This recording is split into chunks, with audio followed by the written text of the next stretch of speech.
సంపాదన ఉన్నా ఇంటిలో డబ్బు నిలవకపోవడానికి కారణం ధనలక్ష్మి కటాక్షం లేకపోవడమే. మీ జీవితంలో చేసే కొన్ని పనులే మీకు సమస్యలను తీసుకొచ్చి పెడతాయి.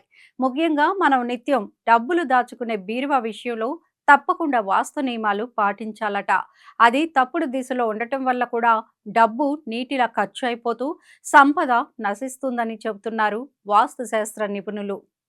ఇప్పుడు మనం బీరువాను ఏ దశలో పెట్టడం వల్ల లక్ కలిసి వస్తుంది?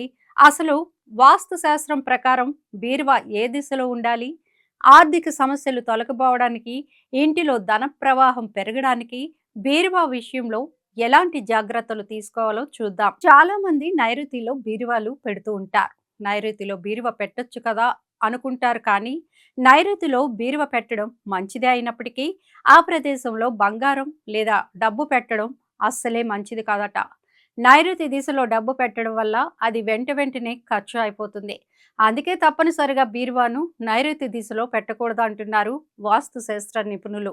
అలాగే చాలా మంది నగలు, డబ్బు పెట్టే బీరువా పైన పాత సూట్ కేసులు, వాడని బ్యాగ్స్ ని పెడుతూ ఉంటారు. ఇలా పెట్టడం అస్సలే మంచిది కాదట.